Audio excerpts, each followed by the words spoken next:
من يهده الله فلا مضل له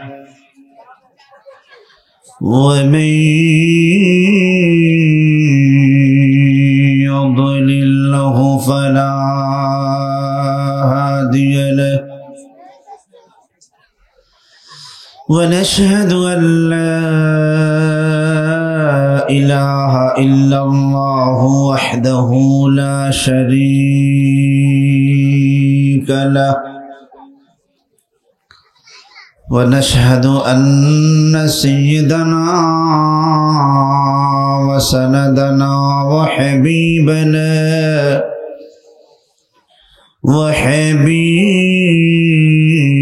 ربنا ومعشوقنا ومحبوبنا ومرشدنا ومولانا محمد عبده ورسوله صلى الله عليه وعلى جميع النبيين وعلى آله الطيبين وعلى آله الطيبين وأصحابه الطاهرين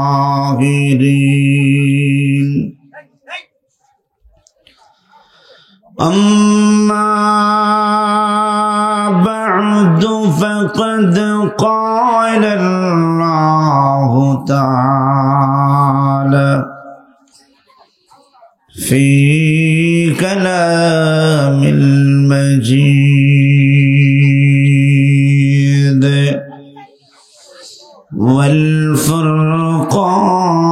والفرقان الحميد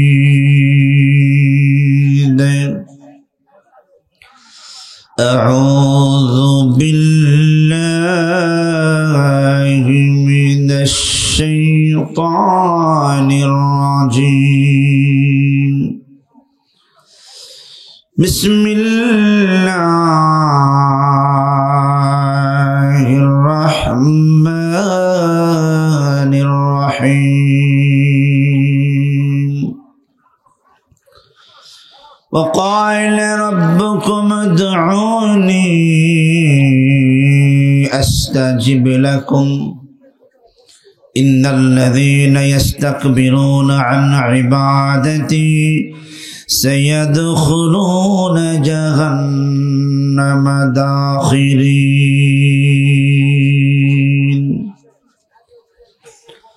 بارك الله لنا ولكم في القرآن العظيم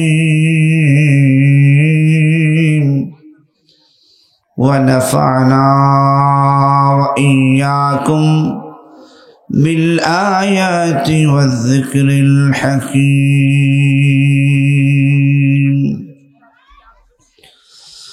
أستغفر الله لي ولكم ولسائر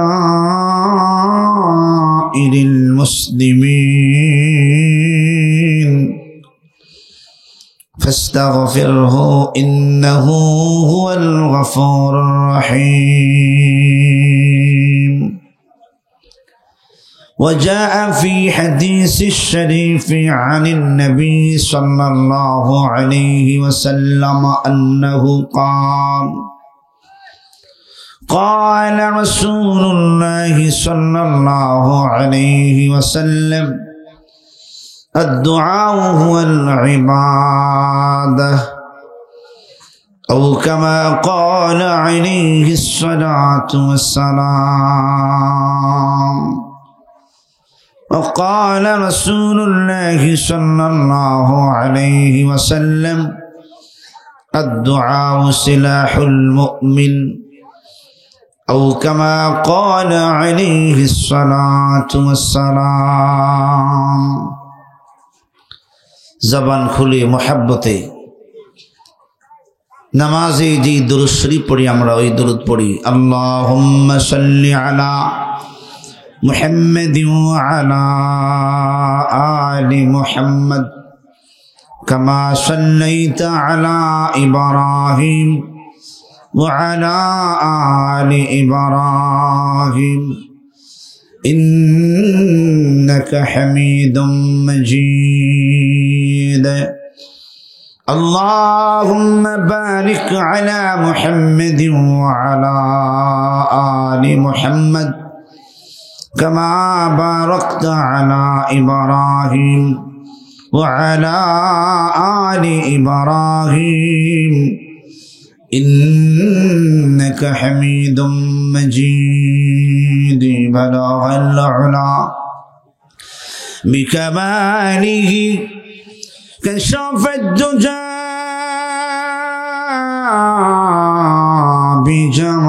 بجماله حسنت جميع خصاله صلوا عليه وآله وترك الحراس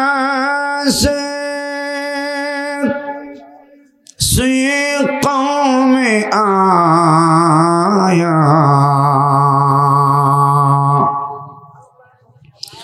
اور ایک نسخے کی میاست لایا بلغ العلا بکماله کشف الدجى بجماله حسنت جميع خصاله صلى عليه وآله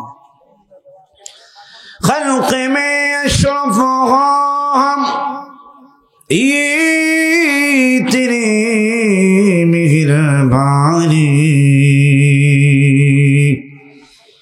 امت میں اشرف ہم بھی تیرے مہربانی بلغ العلا بکمالہ کشف الدجى بجمالہ حسنت جميع خصاله صلى عليه وآله لا إله إلا لا إله إلا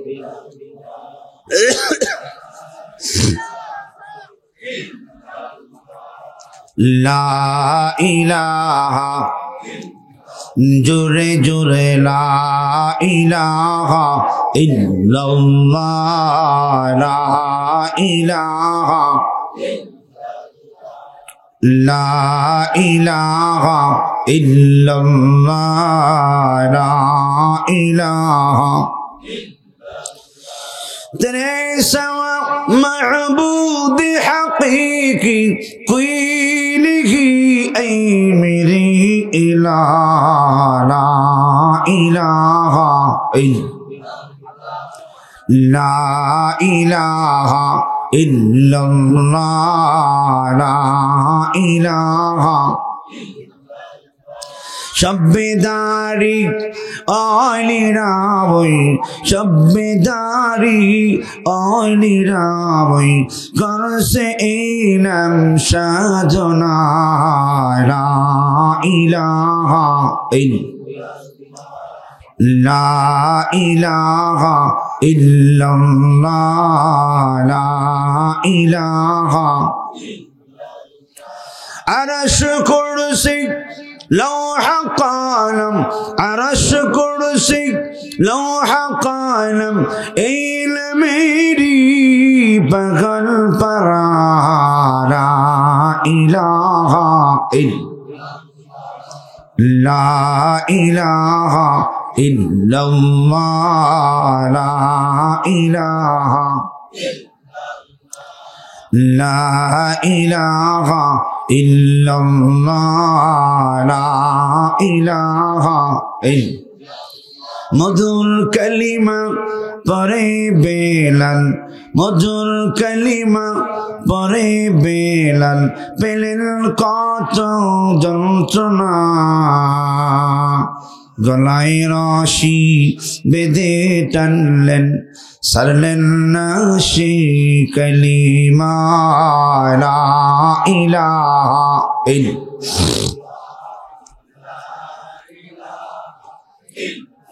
জোরে জোরে লা ইলাহা ইল্লাল্লাহ লা ইলাহা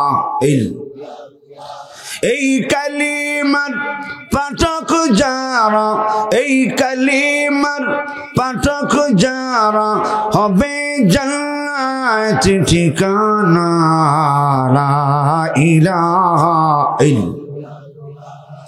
লা ইলাহা লা ইলাহা ইল্লাল্লাহ মুহাম্মাদুর রাসূলুল্লাহ সাল্লাল্লাহু আলাইহি ওয়াসাল্লাম। হিলফুল ফজল যুব সংঘের উদ্যোগে ও এলাকাবাসীর সহযোগিতায় 2 দিন ব্যাপী ঐতিহাসিক তাফসীর কোরআন মাহফিলের সমাপনী দিবসের সম্মানিত শ্রদ্ধাভাজন সভাপতি সাহেব, প্রধান অতিথি, বিশেষ অতিথি, মুআজ্জাজ মুকাররম হযরত উলামায়ে কেরাম, দূর দূরান্ত থেকে আগত দিন দরদি মুসলমান ভাইরা, পর্দার আড়ালের অত্যন্ত ভদ্রতা আমার মা ও বোনেরা, রব্বে করিমের দরবারে অগণিত অসংখ্য শুকরিয়া জ্ঞাপন করি যে মহান রব্বুল আলামিন দুনিয়ার সকল ঝামেলা থেকে পৃথক করে দোকানপাটে, চাষটলি, বিসিরির পর্দার সামনে না বসি হাজার হাজার মানুষ থেকে বাছাই করে আল্লাহ এবং আল্লাহ রাসূলের মুহাব্বতে কোরআনের মজলিসে বেহেশতের বাগানে রহমতি বরকতি তাফসীর কোরআন মাহফিলে অংশগ্রহণ করার সেই তৌফিকটুকু দান করেছেন। এই জন্য মহান স্রষ্টার দরবারে কালিমাতুশ শুকর আদায় করি আলহামদুলিল্লাহ। যেই আওয়াজ হয়েছে বোঝা যায় বেশিক্ষণ লাস্টিং করবেন না, এতগুলি মানুষ, আওয়াজ এত দুর্বল। আপনারা রাজধানীর মানুষ, রাজধানীর সব জিনিস দাম, ঠিক আছে? বাসা ভাড়া অনেক দাম, অন্যান্য অঞ্চলের চাইতে রাজধানীতে বাসা ভাড়া অনেক দাম, দোকানপাটের ভাড়া অনেক দাম। আপনারা রাজধানীর মানুষ, দামি মানুষ, কিন্তু আওয়াজ তো একবারে জিরো। আপনাদের আওয়াজ তো আরো, কারণ মানুষ অনুযায়ী আওয়াজ হওয়ার কথা, মানুষ তো কম না আলহামদুলিল্লাহ। এত রাত্রে এতগুলি মানুষ আছেন, আমরা রব্বে কারিমকে খুশি করার জন্য জবান খুলে উচ্চ কণ্ঠে অন্তরকে উজাড় করে আবারও বলি আলহামদুলিল্লাহ, মাশাআল্লাহ। আসলে শক্তি আছে, আপনারা দামাই রাখছেন আর কি বলো, নির্বাচন গেছে বেশি দিন হয় নাই তো, দুর্বল। আমি আপনাদের সামনে কোরআনে কারিমার 24 পারার সূরা আল মুমিন, মুমিনের শানে আল্লাহ একটি সূরা নাযিল করেছেন, সূরা আল মুমিন। এই সূরার 60 নম্বর আয়াতে কারিমা তেলাওয়াত করেছি এবং আল্লাহর নবীর অগণিত হাদিস থেকে 2খানা হাদিস পড়েছি। যেহেতু এখন দোয়ার পালা, কিসের পালা? দোয়ার পালা। দোয়ার ব্যাপারেই আলোচনা হবে। আমার তেলাওয়াতকৃত আয়াতে কারিমায় রব্বে কারিম 3টি জিনিসের ব্যাপারে আলোচনা করেছেন। কয়টি জিনিস? যাতে এমনটা না হয় ওয়াজে আসলাম কি নিয়ে গেলাম, যাতে কিছু নিয়ে যাইতে পারি, এইভাবে শুনবেন মনোযোগের সাথে। প্রথম নম্বর, আয়াতে কারিমার প্রথম অংশে আল্লাহ আলোচনা করেছেন উম্মতি মুহাম্মাদীকে আল্লাহ তাআলা দোয়া করার জন্য আদেশ করেছেন, বলেন সুবহানাল্লাহ। 2 নম্বর আলোচনা, দোয়ার ফলাফল আল্লাহ তাআলা ঘোষণা করেছেন। 3 নম্বর আলোচনা, দোয়া না করলে কি ক্ষতি, তার কুফল বর্ণনা করেছেন, বলেন সুবহানাল্লাহ। তাইলে মোটামুটি আয়াতে আমরা 3টি জিনিস পেলাম। 1 নম্বরে দোয়া করার আদেশ করেছেন, 2 নম্বরে দোয়ার ফলাফল ঘোষণা করেছেন, 3 নম্বরে দোয়া না করলে কি ক্ষতি তার আলোচনা রয়েছে। আমি একটা একটা করে আলোচনা করব, যদি আপনারা ধৈর্যের সাথে বসেন। কি কোন আধা ঘন্টা না একটু বেশি? কারণ এত আলোচনা লম্বা হবে না, যাতে করে আমরা ফজর নামাজ জামাত না পাই। খেয়াল রাখতে হবে, সারা জিন্দেগির ওয়াজ যদি এক পাল্লা রাখেন, ফরজ নামাজের একটা সেজদায় যদি এক পাল্লা রাখেন, আল্লাহর নবী বলেন ফরজ নামাজের একটা সেজদার সমান ওজন তোমার সারা জিন্দেগির ওয়াজ হবে না। আমার ভাইয়েরা, সাহাবায়ে কেরাম আল্লাহর নবী রাহমাতুল আলামিনকে প্রশ্ন করলেন, আল্লাহর হাবিব, ফরজ নামাজের একটা সেজদার ওজন কতটুকু হবে? নবীজি বলেন, সাহাবীরা শুনে রাখো, 7 আসমান 7 জমিন যদি এক পাল্লা রাখা হয়, ফরজ নামাজের একটা সেজদা যদি মিজানের আরেক পাল্লা রাখা হয়, 7 আসমান 7 জমিনের চাইতে ফরজ নামাজের একটা সেজদার ওজন বেশি ভারী হয়ে যাবে। আমার ভাইরা, এই জন্য আমি আপনি ওয়াজে আসছি, দ্বীনি মাহফিল এটা। এখান থেকে আমরা জান্নাতের সদাই নিয়ে যাব। আমরা যখন মার্কেটে যাই, বাসার জন্য মার্কেট করে নিয়ে আসি, নিজের জন্য মার্কেট করে নিয়ে আসি। আল্লাহর নবী রাহমাতুল আলামিন বলেন, এই ওয়াজের মাহফিল, তাফসীর মাহফিলগুলি হলো জান্নাতের মার্কেট। বলেন সুবহানাল্লাহ। এখান থেকে আমল নিয়ে বাড়িতে গিয়ে আমল করবা, আমলগুলির দ্বারাই আল্লাহ পাক রব্বুল আলামিন তোমার জান্নাতের বাড়িটাকে সাজিয়ে দিবে। এই শুনলো আমার ভাইরা, আমি আপনি মনোযোগের সাথে যতক্ষণ আলোচনা চলবে, আমলের নিয়তে আমরা শুনবো। যদি আমলের নিয়তে না শুনি, অনেক শ্রোতারা আসে মাহফিলের মধ্যে বক্তার আওয়াজ শোনার জন্য। কি শোনার জন্য? আওয়াজ শোনার জন্য আসে, ওয়াজ শোনার জন্য না। আওয়াজ একটি, ওয়াজ আর একটি। যদি আওয়াজ শোনার জন্য আসেন, সওয়াব পাবেন না, আওয়াজ শুনতে পাবেন। আর যদি ওয়াজ শুনতে আসেন, আওয়াজও শুনতে পারবেন, সওয়াবও পাবেন। আমার কথা বুঝেন তো আপনারা? কিছু শ্রোতা আসে কি শুনতে? আওয়াজ শুনতে। বক্তার আওয়াজটা কেমন? বক্তা হাসেই তো পারেনি, আছে না নাই? ওয়াজ শোনার আগে নিয়ত সই করবেন। আল্লাহর নবী রাহমাতুল আলামিন বুখারীর প্রথম হাদিস, ইমাম বুখারী রাহমাতুল্লাহ আলাইহি বলেন, ইন্নামাল আমালু বিন্নিয়াত। সকল আমলের প্রতিদান নিয়তের উপরে। কিসের উপরে? নিয়তের উপরে। যদি বাড়ি থেকে নিয়ত করি মাহফিলে আসেন, আল্লাহ মাহফিলে আমি যাব, ওয়াজ শুনবো, আমলের নিয়তে শুনবো, যাতে আমল করতে পারি।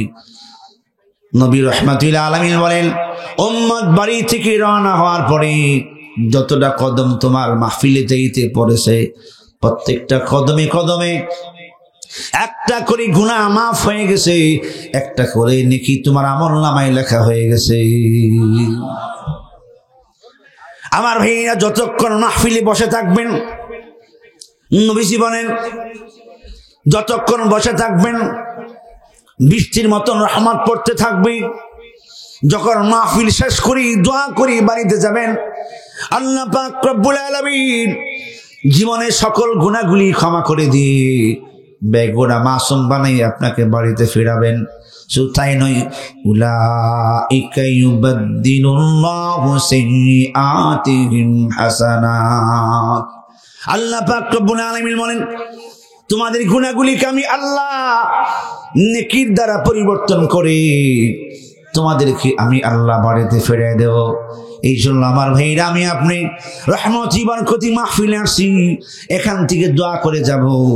অনেকের আব্বা আম্মা নেই, চিরদিন দুনিয়ার জমিন ছেড়ে ছেলে মেয়েদেরকে ইতিম বানাইয়া এরা এমন একটা ঘরের মধ্যে শুয়ে গেছেন, যে ঘরের কপাট দরজা একবার লাগিয়ে দিলে চিরদিনের জন্য আর খোলা হবে না। আমার ভাইরা, এইভাবে আমরা দুনিয়ার মানুষগুলিকে কবরস্থ করতেছি, একদিন আমি আপনিও কবরস্থ হয়ে যাব। এই জন্য কবরের চিন্তা ভাবনা করি, নিজে একটু চিন্তা করি, একদিন আমিও তো তাদের মতন কবরের পেছনদার হয়ে যাব। তারা যেমন দুনিয়ার বাড়ি গাড়ি নারী আরামায়েশী, তারা যেমন ওই চিরস্থায়ী ওই আলমে বর্জকি কবরের মধ্যে শুয়ে গেছেন, একদিন আমিও তো কবরে শুইতে হবে। আল্লাহ পাক রব্বুল আলামিন আমাকে যেই জায়গার মাটি দিয়ে সৃষ্টি করেছেন ওই জায়গাতেই আমার কবর হবে। আবার ভাইরা আমি আপনি কেউ জানি না কোনখানে আমার কবর হবে। আল্লাহ বলেন মিনহা খালাকনাকুম ওয়া ফিহা নুঈদুকুম ওয়া মিনহা নুখরিজুকুম তারাতান উখরা। আবার ভাই রব্বে কারীম বলেন যে মাটি থেকে আমি আল্লাহ তোমাদেরকে সৃষ্টি করেছি ওই মাটিতেই তোমার কবর হবে। আবার আমি আল্লাহ কিয়ামতের কঠিন ময়দানে ওই মাটি থেকে ওই কবর থেকে আমি আল্লাহ তোমাকে জীবিত করব। ওয়া মিনহা নুখরিজুকুম তারাতান উখরা। আমার ভাইরা এই আয়াত পড়ে আমার নবী কবরে মাটি দিতেন। মিনহা খালাকনাকুম ওয়া ফিহা নুঈদুকুম ওয়া মিনহা নুখরিজুকুম তারাতান উখরা। ও ভাই আমি আপনি কবরের খবর নেই। কবর এমন একটা ঘর যে কবর দৈনিক আমাকে আহ্বান করতেছে, হে দুনিয়ার মানুষ আমার উপর অহংকার করে হাঁটতেছো, অহংকার করে হাঁটবা না। দুনিয়ার আরামে সব ছেড়ে আমার মধ্যে তোমার আসতে হবে। আনা বাইতুল ওয়াহদা, আমি হলাম একাকীর ঘর। আনা বাইতুল গুরবা, আমি একাকী ঘর, আমি নির্জন ঘর।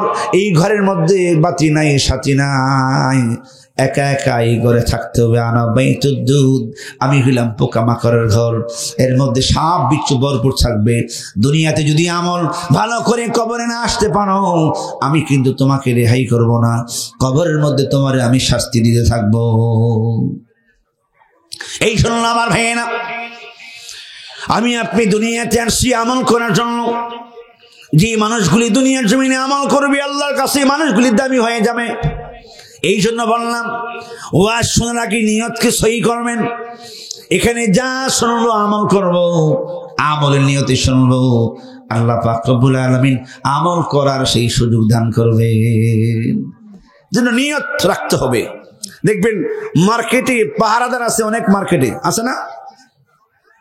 আপনাদের শহরে কি মার্কেটে দোকানের পাহারাদার থাকে না রাত্রিবেলায়? গার্ড সে পাহারাদারি করে যাতে কোনো চোর দোকানের মধ্যে চুরি না করতে পারে। কিছু কিছু পাহারাদার দেখবেন রাতের বেলায় এক জায়গায় বসে বসে জিকির করে। করে কি করে না? করে। শুয়ে আসে জোরে জোরে জিকির করে। কারণ কি জানেন? কি কারণ? আল্লাহরে খুশি করার জন্য। আমার কথা বুঝেন না আপনারা? এই পাহারাদার জিকির করে আল্লাহরে খুশি করার জন্য। কেন বলতে পারে না? পাহারাদার জিকির করে এই কথা বোঝানোর জন্য, হে চোরের দল আমি কিন্তু সজাগ, ঘুমাই নাই। ঘুমাইলে তো আমি কি করতে পারি না? জিকির করতে পারি না। এই নিয়তে যেই পাহারাদার জাগ্রত থেকে জিকির করবে সওয়াব পাবে। কেন? নিয়তে বেজাল। নিয়তের মধ্যে কি ওই চোরেরে ডাকাতরে শোনানোর জন্য আমি কিন্তু ঘুমাই নাই, সজাগ আছি। দোকানের কোনো মালিক যদি রাত্রির গভীরে মার্কেটের পাশ দিয়ে হেঁটে যায়, সে খেয়াল করে পাহারাদার আসেনি না ঘুমাইতেছে, পাহারা ওই দোকানের মালিক মনে করে না জিকির করতে সে সজাগই আছে, ঘুমাই নাই। ফকিররা দেখবেন শ্বাস প্রশ্বাসে আল্লাহ আল্লাহ মানুষের কাছে ভিক্ষা চাই, চাই কি চায় না? বলেন আজ পর্যন্ত কোন ফকির ওলি হইছে? আমার ভাইয়েরা, শরীরে কাপড় নেই, মেঘ নেই, বৃষ্টি নেই, কাদা দিয়ে গৈরাইতেছে আর আল্লাহ আল্লাহ বলতেছে, মানুষ তাদেরকে সাহায্য করেন। এত কষ্ট করে আল্লাহকে ডাকে, ওলি হয় না কেন? বুঝেননি আমার কথা? এইভাবে আল্লাহরে ডাকে, ওলি হয় না কেন? আসল জায়গাতে ভেজাল। কোথায়? সে যে আল্লাহ আল্লাহ ডাকে, উদ্দেশ্য হইল আমি আল্লাহর নাম বললে মানুষ আমার প্রতি সদয় হবে, মানুষ আমাকে মায়া করে মহাব্বত করে, যেহেতু আমি আল্লাহর নাম উচ্চারণ করছি, মানুষ আমাকে দান করবে। আসলে আল্লাহরে খুশি করার জন্য, আল্লাহকে রাজি করার জন্য একবারও ডাকে না। এই জন্য ফকিররা ওলি হয় না। কি হয় না? যদি খালেস নিয়তে আল্লাহকে খুশি করার জন্য আল্লাহকে ডাকতো, আল্লাহ বলেন কোন দিন তার হাত থেকে ভিক্ষার ঝুলি দূরে সরাইয়া আমি তাকে পৃথিবীর শ্রেষ্ঠ ধনী বানাই দিতাম। নিয়ত বেজাল। ওয়াজে যারা আসছেন, যদি নিয়ত বেজাল থাকে খালি হাতে যাবেন, জাগ্রত থেকেও সব পাবেন না। অথচ ওয়াজে আসলে অনেক সওয়াব যদি নিয়ত সহি থাকে। বুখারীর হাদিস, এই যে রাত্রি জাগরণ করতেছেন, আজ থেকে ১৫০০ বছর আগে আল্লাহর নবী বলে গেছেন রাত্রি জাগরণ করার দ্বারাই কি লাভ। আইনান লা তামাসসুন নার, আইনুন বাকাত মিন খাশিয়াতিল্লাহ ওয়া আইনুন সাহারাত ফি সাবিলিল্লাহ। আমার ভাই, আল্লাহর নবী বুখারীর হাদিসের মধ্যে বলেন, দুই প্রকার চোখের জন্য আল্লাহ পাক রব্বুল আলামিন জাহান্নামের আগুনকে হারাম করে দিয়েছেন। এর মধ্যে এক প্রকার চক্ষু হলো আইনুল বাকাত মিন খাশিয়াতিল্লাহ, যে চক্ষুগুলি আল্লাহর ভয়ে কান্না করে, যে চোখ দিয়ে আল্লাহর ভয়ে পানি আসে, যে চোখগুলি নির্জনে আল্লাহকে ভয় করে, আল্লাহর কথা স্মরণ করে, নিজের জীবনের গুনাহ খাতারগুলি স্মরণ করে কারীমের দরবারে কান্না করে। আল্লাহর নবী রাহমাতুল্লাহ আলামিন বলেন, এই চোখের জন্য আল্লাহ পাক রব্বুল আলামিন জাহান্নামের আগুনকে হারাম করে দিয়েছেন। এই শুনুন আমার ভাইরা, আল্লাহর কাছে আমি আপনি বেশি বেশি করে কান্না করব, চোখের পানি ছেড়ে ছেড়ে কান্না করব। এই চোখের পানির দাম আল্লাহর কাছে অনেক বেশি। যে যত বেশি দুনিয়াতে কাঁদবেন, পরকালে আল্লাহ পাক রব্বুল আলামিন তত বেশি আপনাকে হাসাবেন। এই জন্য আল্লাহ বলেন, ফালিয়াদহাকু কালিলা ওয়ালিয়াবকু কাসীরা। বান্দা দুনিয়াতে বেশি বেশি করে কাঁদো আর কম কম করে হাসো। আমরা পুরা উল্টা। কি কোন আল্লাহ কি বলেন? কম কম হাসো, বেশি বেশি কাঁদো। আমরা কোনটা? আমরা বেশি হাসি, কম কাঁদি। আমার ভাইরা, আমি আপনি যদি দুনিয়ার জমিনে বেশি বেশি করে কান্না করতে পারি, আল্লাহ পাক রব্বুল আলামিন পরকালে আমাকে আপনাকে হাসাবেন, আনন্দের জীবন দান করবেন, কাঁদতে হবে না, শাস্তি দিবেন না। নবীজি বলেন, ২ নম্বর চক্ষু হলো, দ্বিতীয় প্রকার চক্ষু যেইগুলিকে আল্লাহ জাহান্নামে দিবেন না। ওয়াইনু সাহারাত ফি সাবিলিল্লাহ। নবীজি বলেন, যেই চক্ষু আল্লাহকে সন্তুষ্ট করার জন্য রাত্রির বেলায় ঘুমায় না, রাত্রি জাগরণ করে। যেমন আপনারা সারাদিন মেহনত করলেন, পরিশ্রম করলেন, ব্যবসার মধ্যে লিপ্ত ছিলেন, আমার ভাইরা, তারপর আরামের ঘুমটাকে হারাম করে দিয়ে কোরআনের মহাব্বতি, উলামায়ে কিরামের মহাব্বতি রাত্রি জাগরণ করতেছেন। যদি আল্লাহকে খুশি করার জন্য রাত্রি জাগরণ করেন, নবীজি বলেন এই চোখের জন্য আল্লাহ পাক রব্বুল আলামিন জাহান্নামের আগুনকে হারাম করে দিয়েছেন। এই জন্য আমরা নিয়তটা সহি করে বসবো, বসলে আমরা সওয়াব পাবো, গুনাহ মাফ হবে। বেগুনাহ বানাইয়া, মাসুম বানাইয়া গুনাহগুলির পরিবর্তে আল্লাহ নেকি দিয়ে আমাদেরকে বাড়িতে ফেরাবেন। আমরা রাজি আছি? আর যদি নিয়তে ভেজাল থাকে কি হবে জানেন? আমি প্রায় একটা উদাহরণ দিই, দৃষ্টান্তটা দিই। আপনাদের এই রাজধানীতে তো শিয়াল থাকার কথা না, কি কোন আছে শিয়াল? আরে কি করি, এত বিল্ডিং এর চিপা চাপায় খুঁজে থাকবি, শিয়াল থেকে জংলায় আছে শিয়াল। আচ্ছা, তাহলে শিয়াল কি দিনের বেলা বাইর হয়? কোন সময় বাইর হয়? রাতের বেলায়। দিনের বেলা বাইর হইতে বাধা কি? মানুষে দেখলে আঘাত করবে, মারবে। এই জন্য মানুষের ভয়ে শিয়াল বাইরে কখন? রাতের বেলায় বাহির হয়। সে রাতের বেলায় বাইর হয়ে তার খাবারের সন্ধান করে, সারাদিন রেস্টে থাকে। যেমন যারা নাইট ডিউটি করে এরা দিনের বেলায় কি করে? ঘুমায়। আর যাদের ডিউটি ডেতে থাকে এরা রাতের বেলায় ঘুমায়। শিয়ালের ডিউটি হলো কোন সময়? নাইটে। এই জন্য দিনের বেলা বাইর হয় নাই। এক শিয়াল রাত্রে বেলায় কিছু খাবার পায় না আর কি, পেটের ক্ষুধার তাড়নায় সকালবেলায় দিনের বেলায় বাইর হয়ে গেছে। বাইর হয়েছে, সে আবার খুব সতর্ক যাতে কোনো মানুষের সামনে না পড়ি। লুকিয়ে লুকিয়ে দুই বাড়ির মাঝখানে গিয়ে সে শিকারি ধরার জন্য ফাঁদ পেতেছে। দুই বাড়ির মাঝখানে বসে দোয়া করতেছে, আল্লাহ সারা রাত্র তো কিছু খাবার পেলাম না, পেটের ক্ষুধায় দিনের বেলায় বাইরে হয়ে গেলাম, আল্লাহ আপনি খাবারের ব্যবস্থা করে দেন। দোয়া করতেছে, এমনি বাড়ির ভিতর থেকে একটা মোড়ক লাফ দিয়ে দুই বাড়ির মাঝখানে গিয়ে পড়লো আর কি। শিয়াল মামা দেখে খুব খুশি যে আল্লাহ তো দোয়া কবুল করছেন। আমার আয়াত, ওয়াজের আয়াত কিন্তু বলছে কিসের ব্যাপারে? দোয়ার ব্যাপারে। কিসের ব্যাপারে? দোয়ার ব্যাপারে। শিয়াল বলতেছে আমার দোয়া তো কবুল হয়ে গেল, যেহেতু খাবার আসছে। কি কোন খাইতে পারছে? মৃত্যুকে সবাই ভয় পা। আমার ভাইয়েরা, মোরগ দুই বাড়ির মাঝখানে পড়ে গেল, কিন্তু আজরাইল যে পাশনে বসাই এটা মোরগ দেখতে পায় নাই। মোরগও তার খাবার তালাশ করার জন্য দুই বাড়ির মাঝখানে বসে বসে হেঁটে হেঁটে সে তার খাবার আরোহণ করছেন, তালাশ করছেন। হঠাৎ করে শিয়াল মামা পাছন দিকটি এক কদম দুই কদম করে সামনের দিকে আগায় মোরগকে ধরার জন্য, কিন্তু মোরগ সামনের দিকে দৃষ্টি, পাছনের দিকে তাকান না। হঠাৎ করে রব্বে কারিম মোরগের ব্রেককে পাছনের দিকে ঘুরাই দিলেন। মোরগ পাছনে তাকিয়ে দেখে মাত্র 2 হাত বাকি আছে, আজরাইল আমাকে ধরে ফেলবে। কয় হাত? শিয়াল মামা পজিশন নিতেছে কিভাবে তারে আক্রমণ করবে, থাবা দিবে। এমনি মোরগ ব্রেক ঘুরাইছে, দেখছে যে সর্বনাশ, আজরাইল দি পাছনে। মোরগও জানে শিয়ালের সামনে পড়লে শেষ। কোথায় যাবেন? সামনে একটা আম গাছ ছিল। মোরগের মাথায় আল্লাহ বুদ্ধি দিলেন, যদি এখন বাঁচতে চাও ডাইনে গেলেও মারা যাইবা, বামে গেলেও মারা যাইবা, পাশে না তো কি আজরাইল ফান পেতে আছে, সুতরাং যদি বাঁচতে চাও উপরে ওঠো।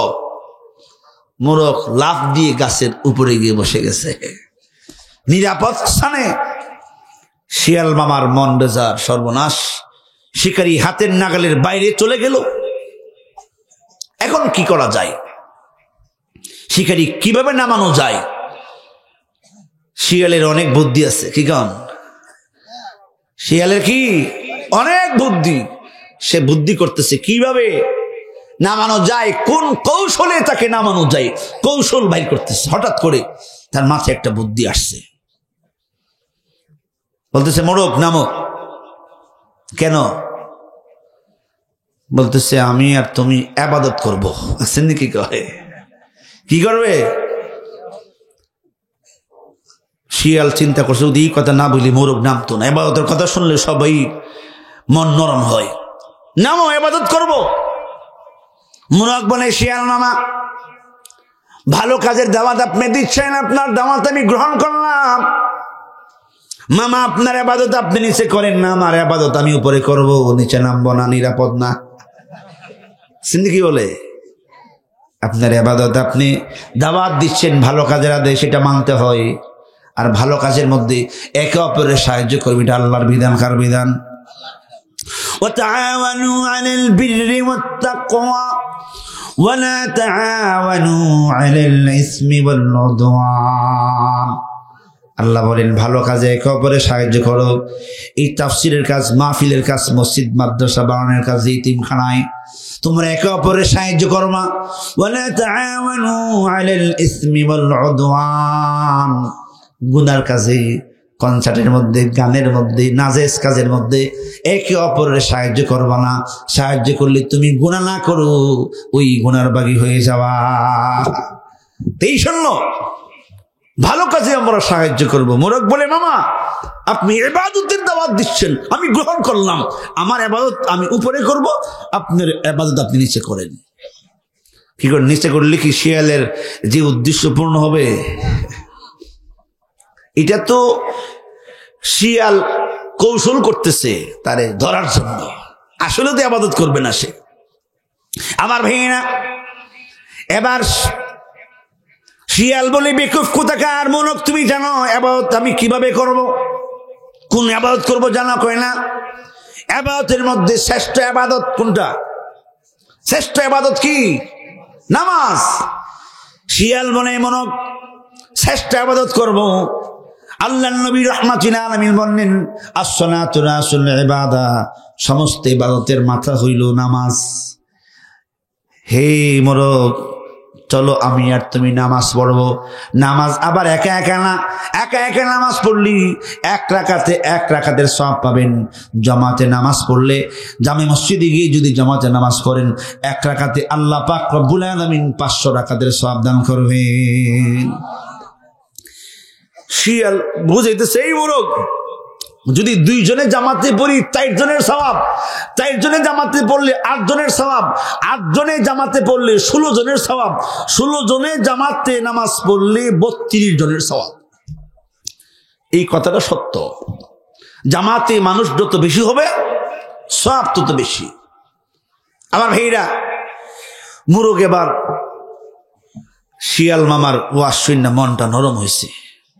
তাইলে আমি আর মামা 2 জনে মিলে জামাত পড়লে কয়জনের সওয়াব পাবো? 4 জনের। তাইলে তো জামাতের সাথে নামাজটা পড়ি। মোরগ চোখ তার কথারে বিশ্বাস করছে মনে প্রাণে। মোরগের নিয়ত সহি, শিয়ালের নিয়ত কি কন?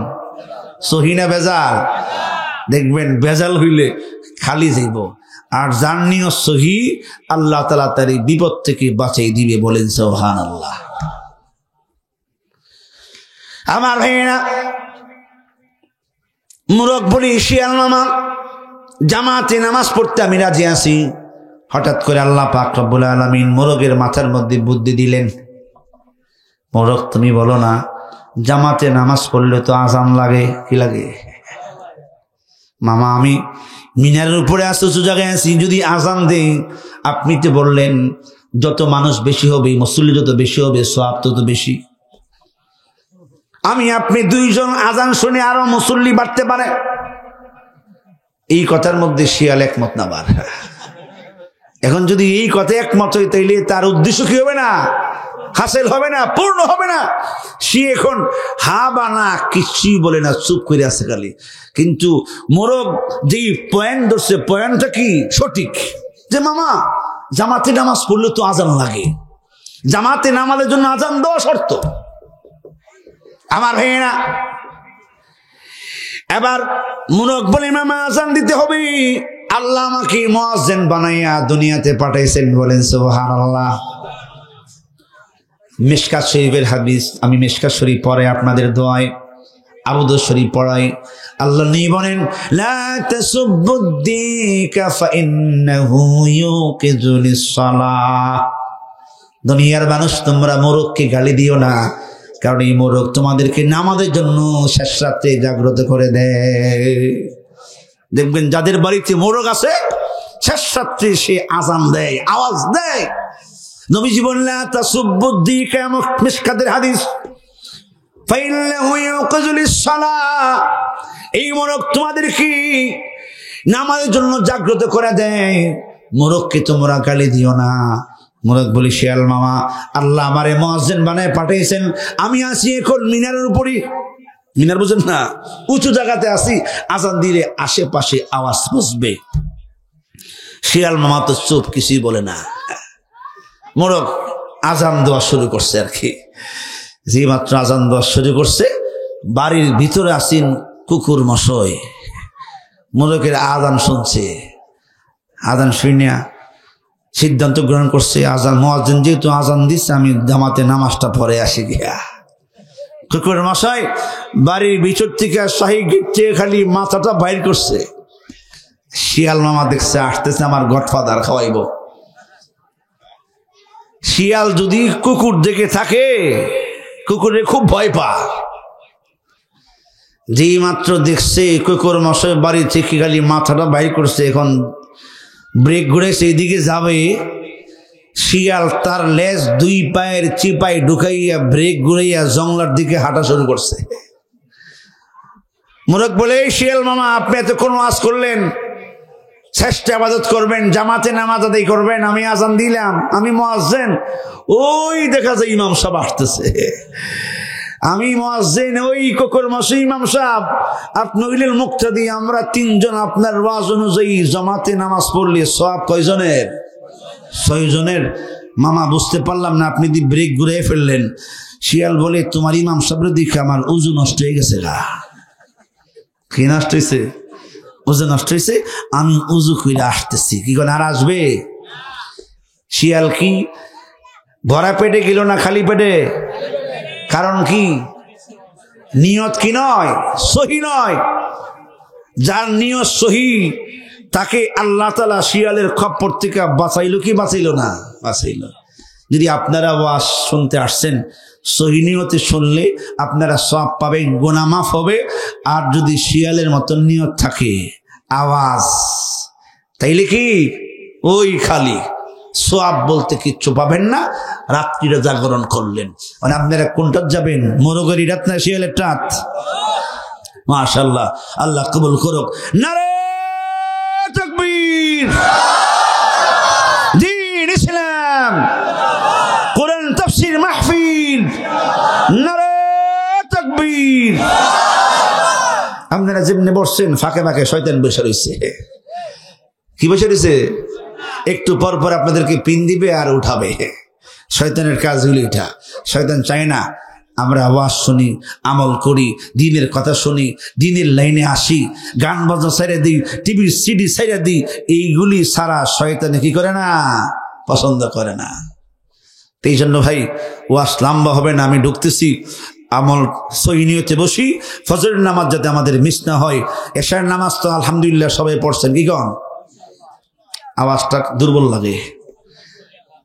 এশার নামাজ সবাই পড়েন নাই? আল্লাহু আকবার। এশার নামাজ যারা জামাতে আজকে পড়লেন, একটা সুসংবাদ, আবু দাউদ শরীফের হাদিস। লাভ কি? এইটা আপনি মৃত্যুর আগ পর্যন্ত মনে থাকবে। আমি বলতেছি, দেখবেন আপনি আর ভুলবেন না। মান সাল্লাল ইশা বিজামাতি কাআন্নামা সাল্লা নিসফাল লাইল। আল্লাহ নবী বলেন, যদি আমার কোন উম্মত ইশার নামাজ জামাতে আদায় করে, কিসে? ইশার নামাজ যদি জামাতে আদায় করে আমার কোন উম্মত, কাআন্নামা সাল্লা নিসফাল লাইল, নবীজি বলেন আল্লাহ পাক রব্বুল আলামিন তার আমলনামায় অর্ধেক রাত্র দাঁড়িয়ে দাঁড়িয়ে যত রাকাত তাহাজ্জুদের নামাজ পড়া যায়, তত রাকাত তাহাজ্জুদের সওয়াব তার আমলনামায় আল্লাহ দান করবে। এটা বোনাস। এশার নামাজ জামাতে পড়বেন, অর্ধেক রাত্র তাহাজ্জুদ পড়ার সমান সওয়াব আমলনামায় দিবেন। জামাতে না পড়লে এই বোনাস, এই সওয়াব পেতেন না। এখন যদি ফজর নামাজ পড়েন, কি লাভ? নবীজি বলেন, ওয়ামান সাল্লাল ফাজরা বিজামাআতিন কাআন্নামা সাল্লা কুল্লা লাইল। নবীজি বলেন, যদি আমার কোন উম্মত ইশার নামাজ জামাতে পড়লো, আবার ফজর নামাজ জামাতে আদায় করলো, কান্নামা সাল্লা কুল্লা লাইল, সে যেন সারা রাত্র দাঁড়িয়ে দাঁড়িয়ে তাহাজ্জুদের নামাজ আদায় করেছে। কি করেন? এই ওয়াজটা মন থাকবেন আপনারা। ইশারের নামাজ জামাতে আদায় করলে অর্ধেক রাত্র তাহাজ্জুদ পড়ার সমান সওয়াব। ফজরের নামাজ জামাতে পড়তে পারলে সারা রাত। তাইলে এশার ফজর এই 2 ওয়াক্ত নামাজ জামাতে পড়লে আর সারা রাত নাক টাইনা ঘুমাইলেন, নবীজি বলেন সারা রাত্রে যত রাকাত তাহাজ্জুদ দাঁড়িয়ে দাঁড়িয়ে পড়া যায়, তত রাকাত তাহাজ্জুদের সওয়াব তোমার আমলনামায় আল্লাহর ফেরেশতারা লিখে দিবেন। আরো আস্তে কোন, একবার সুবহানাল্লাহ বললে একটা বড় হজের সমান সওয়াব। এই ওয়াজটা মন থাকবে না? কি কোন? একবার সুবহানাল্লাহ পড়লে কি একটা বড় হজ, উমরা না। বর্তমানে একটি বড় হজ আদায় করতে গেলে 7 লাখ টাকা লাগে। কয় লাখ? আপনি যদি একবার সুবহানাল্লাহ বলেন, নবীজি বলেন তোমার আমলনামায় একটা বড় হজ যেটা আল্লাহর কাছে কবুল হয়েছে এমন সওয়াব তোমার আমলনামায় আল্লাহর ফেরেশতারা লিখে দিবেন। আমার ভাইরা, আমরা আসছি কিছু আমলি কথা নিয়ে যাব, আমল করব। নবীজি বলেন দৈনিক তুমি 2500 নেকি করতে পারবা। ছোট্ট একটা আমল শিখিয়ে দেই। কয় হাজার আমল, কয় হাজার সওয়াব পাবেন? 2500 সওয়াব পাবেন। আমলটা করতে 1 থেকে 2 মিনিট সময় লাগবে। কয় মিনিট? এই 2 মিনিটের আমলে সওয়াব পাইবেন কয় হাজার? 2500। রাজি আছেন তো? আমার ভাইয়েরা, ফজরের নামাজের পরে সুবহানাল্লাহ 10 বার পড়বেন, আলহামদুলিল্লাহ 10 বার, আল্লাহু আকবার 10 বার। কয়বার হলো? 30 বার। 5 ওয়াক্ত নামাজের পরে এইভাবেই সুবহানাল্লাহ 10 বার করে, আলহামদুলিল্লাহ 10 বার করে, আল্লাহু আকবার 10 বার করে পড়লে 5 30 কত হলো? 150। নবীজি বলেন এই 5 ওয়াক্ত নামাজের পরে এই 30 বার যদি সুবহানাল্লাহ আলহামদুলিল্লাহ আল্লাহু আকবার পড়েন, মাত্র 30 সেকেন্ড লাগবে। কয় সেকেন্ড? 30 সেকেন্ড। দেখছেন, এইভাবে আপনি 5 ওয়াক্ত নামাজের পরে 30 করে পড়লে 5 30 150। নবীজি বলেন উম্মত তোমার আমলনামায় আল্লাহ পাক রব্বুল আলামিন 1500 নেকি দান করবেন। কয় হাজার? এই 5 30 150 বার পড়লেন, নেকি পাইলেন কত? 1500। নবীজি বলেন রাতের বেলায় বিছানায় শুয়ে শুয়ে সুবহানাল্লাহ 33 বার, আলহামদুলিল্লাহ 33 বার, আল্লাহু আকবার 34 বার, মিলাইয়া 100 বার হইল। কত বার হইল? যদি 100 বার পড়ো আল্লাহ পাক রব্বুল আলামিন 1000 নেকি দিবেন। কয় হাজার? আগে হইল 1500, শুয়ে শুয়ে পড়লেন 100 বার, এখানে 1000, 1500 আর 1000 কত হলো? পারবেন না? কঠিন। আজকে থেকে শুরু করবেন। এই 2500 নেকি ফেরেশতা আমলনামা লিখে দিল। নবীজি বলেন একটা মানুষ দৈনিক 2500 গুনাহ করতে পারে না। তাইলে এইভাবে যদি আমল করেন আর এইভাবে আমল করতে করতে মারা যান, তাইলে আপনার নেকি বেশি হবে না গুনাহ বেশি হবে? নেকি বেশি হবে। মিজানের পাল্লায় যেই মাত্র আপনার নেকি ওজন দিবেন, অটোমেটিক নেকির পাল্লা ভারী হয়ে যাবে। যার নেকির পাল্লা ভারী হবে আল্লাহ পাক রব্বুল আলামিন 6 জন নবীর গুণ দিয়া আপনাকে জান্নাতি বানিয়ে দিবেন। তাহলে আমরা চাই না আমাদের নেকির পাল্লা ভারী হোক, গুনার পাল্লা হালকা হোক। কি কোন চাই কি চাই না? কে কে চাই হাত উঠাই দেখি। নারে তাকবীর, দ্বীন ইসলাম, কোরআন তাফসীর মাহফিল। শয়তান কিন্তু বেজার, শয়তান কয় সর্বনাশ, যে আমল শিখে দিয়েছে আমার কাম শেষ। ছোট্ট আমল কয়েক মিনিটে। নবীজি বলেন 1 মিনিটে 1 খতম কোরআন কে আদায় করতে পারবা? সাহাবায়ে কেরাম হুজুর এটা কি সম্ভব? কয় মিনিটে? 1 মিনিটে। আপনারা আজকে বাড়িতে গিয়া ঘড়ি ধুইরা 1 মিনিটে 1 খতম কোরআন আদায় করবেন, পারবেন না? আমি শিখিয়ে দিব আপনাদেরকে। 1 মিনিট 1 খতম। শয়তান বলতে সর্বনাশ করতেছে আজকে একবারে। এইভাবে ছোট্ট আমল শিখিয়ে দিয়ে যায়। আর এই আমল করলে শয়তানের মাথার মধ্যে ঝাড়ুর বাড়ি পড়ে, সে বেজার হয়। নবীজি বলেন সূরাতুল ইখলাস হুয়া সুলুসুল কোরআন। সূরা ইখলাস চিনেন তো আপনারা? কোন সূরা? সূরা ইখলাস। জনগণ জানে কুল হুয়াল্লাহ সূরা। নবীজি বলেন যদি একবার পড়ো কয়বার? আল্লাহর নবী বলেন সূরা ইখলাস হুয়া সুলুসুল কোরআন। উম্মত যদি একবার সূরা ইখলাস পড়ো আল্লাহ পাক রব্বুল আলামিন 10 পারা কোরআন খতমের সওয়াব দান করবেন। 2 বার পড়লে 20 পারা কোরআন খতমের সওয়াব দান করবেন। 3 বার যদি সূরা ইখলাস পড়ো আল্লাহ পাক রব্বুল আলামিন পূর্ণাঙ্গ 1 খতম কোরআনের সওয়াব দান করবেন। ঘড়ি ধরে আমি দেখলাম 1 মিনিটে সূরা ইখলাস 3 বার পড়া যায়। বলেন সুবহানাল্লাহ। কয়বার পড়া যায়? 1 মিনিটে সূরা ইখলাস কুল হুয়াল্লাহ সূরা 3 বার পড়া যায়। আমার ভাইরা 3 বার পড়লেন মানে 1 খতম কোরআনের সওয়াব আপনার আমলনামায় লেখা হয়ে গেল। আমার ভাইরা আব্বা মানে রাতের বেলায় বিছানায় শুয়ে ঘুমানোর আগে যদি সূরা ইখলাস 3 বার পরে বলেন, আল্লাহ আমার আম্মা নেই, আব্বা নেই, আব্বা আম্মা কত কষ্ট করে আমাকে মানুষ বানিয়ে গেলেন, লেখাপড়া করে শিক্ষিত বানিয়ে আমাকে চাকরিজীবী করে দিয়ে গেলেন, আজকে আমি ঢাকার শহরে কোটি কোটি টাকার মালিক, রব্বি কারীম আব্বা আম্মা নেই। সূরা ইখলাস আমি 3 বার পড়লাম, এই পূর্ণাঙ্গ এক খতমের কোরআনের সব আল্লাহ আমার আব্বার রুহে পৌঁছায় দেন, আমার আম্মার রুহে পৌঁছায় দেন, বিশ্বের সকল মুসলমানদের রুহে পৌঁছায় দেন। আল্লাহ নবী বলেন প্রত্যেক মুসলমানের কবরে রুহের মধ্যে এক খতম করে কোরআনের সওয়াব তাদের আমলনামায় আল্লাহ পৌঁছায় দিবে। শুধু দোয়াতে শরীক করবেন, সবাই এক খতমের সওয়াব পাবে, কমবে না। এই জন্য আমার ভাইয়েরা, আদ-দুআ ওয়াল ইবাদাত, দোয়া ইবাদত। মুসলমান আরেক মুসলমানের জন্য দোয়া করে, এটা হক। আদ-দুআ সিলাহুল মুমিন, নবী বলেন দোয়া হইল মুমিনের হাতিয়ার। দোয়ার দ্বারা আল্লাহ পাক রব্বুল আলামিন মুমিনদেরকে বিজয় লাভ করে দেন। মুমিনরা বিজয় লাভ করে একমাত্র দোয়ার দ্বারাই। ও আমার ভাইয়েরা, আজকে আমাদের সহযোগী মুসলমান ফিলিস্তিনের গাজার মধ্যে মার খাচ্ছি, বাচ্চাগুলি শহীদ হয়ে যাচ্ছে, মা বোনরা শহীদ হয়ে যাচ্ছেন, বাচ্চাদের লাশের চিহ্ন পাওয়া যায় না, অঙ্গ প্রত্যঙ্গ ছিটিয়ে ছড়িয়ে পড়ে থাকে, মা বাবারা বাচ্চার পর্যন্ত চিনেন না।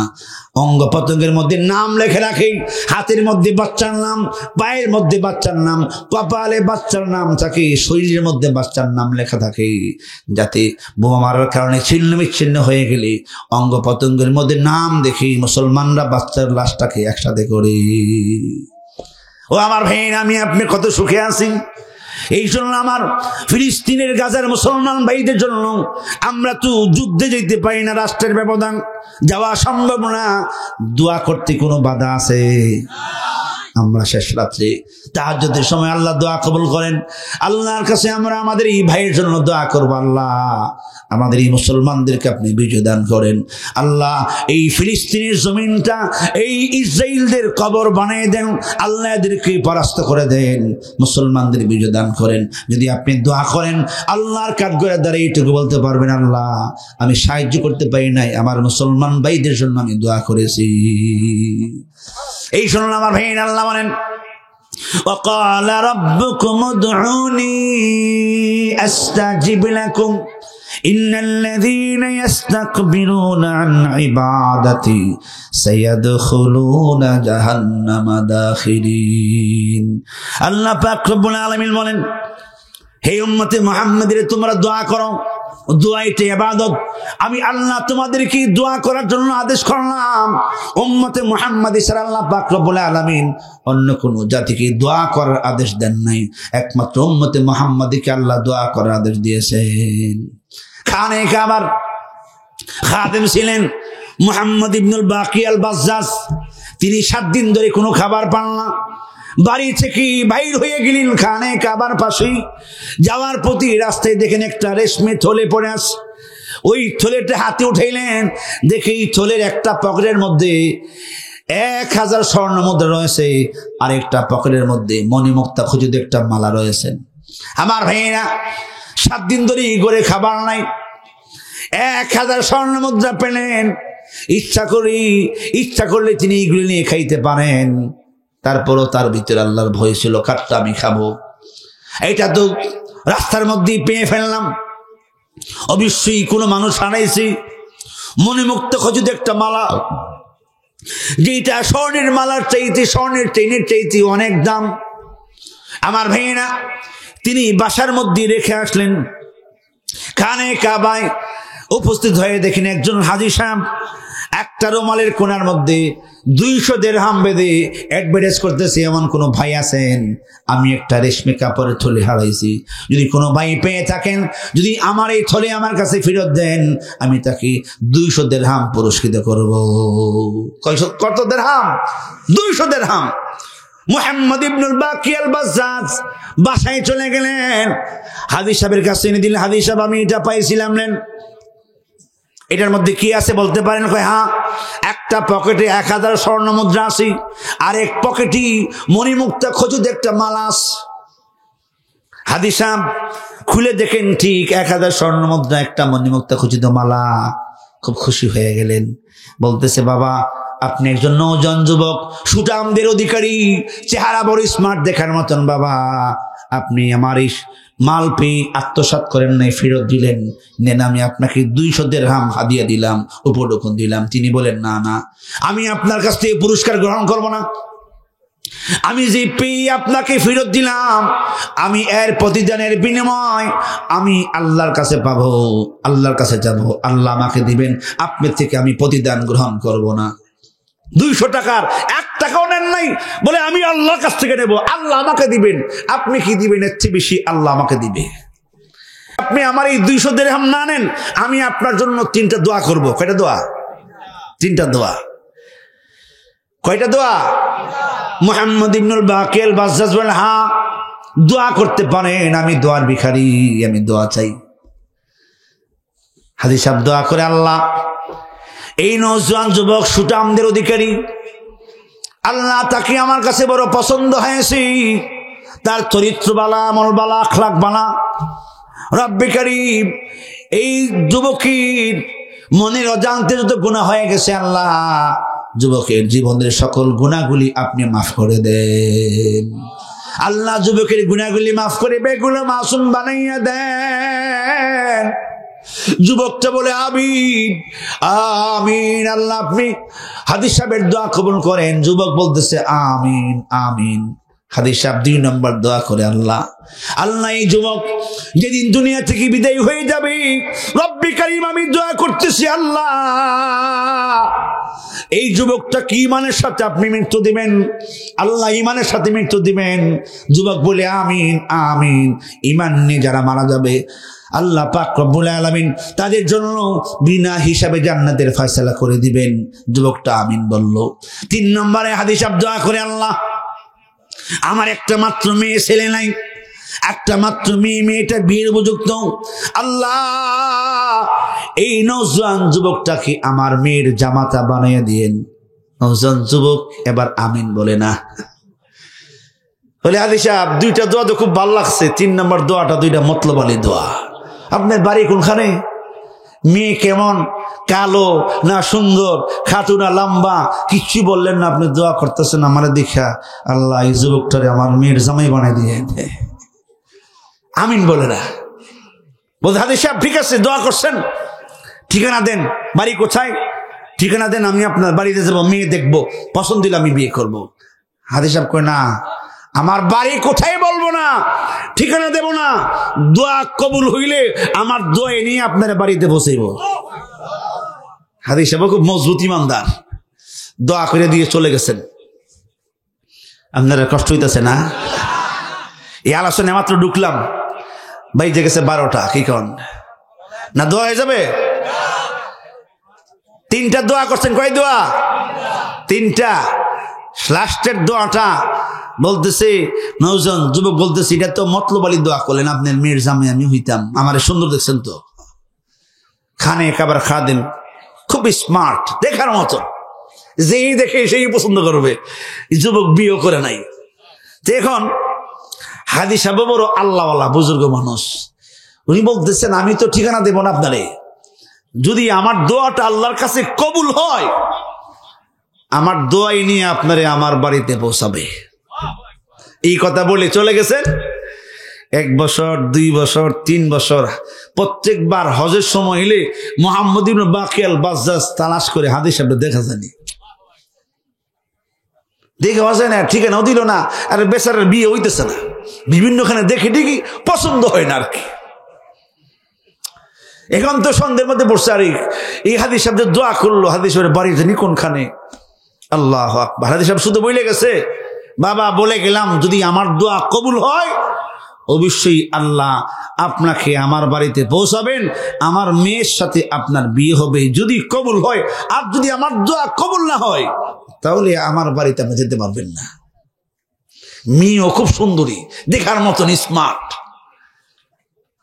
আমার ভাইয়েরা, 3 বছর পরে মুহাম্মদ ইবনুল বাকি আল বাজ্জাজ খানে খাবার খাদেন, ছুটি নিলেন, আমি সাগরের সফরে যাব, ভ্রমণ করতে যাব, 3 মাসের ছুটি আমাকে দেন। কয় মাস?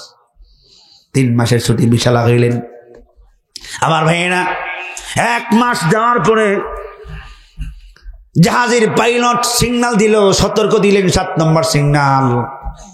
আকাশের অবস্থা ভালো না, হাওয়া গতি ভালো না, জাহাজ নিয়ন্ত্রণ হারিয়ে ফেলবে। সবাই প্রস্তুতি নেন, কালেমা পড়েন, জাহাজ ডুবে যাবে।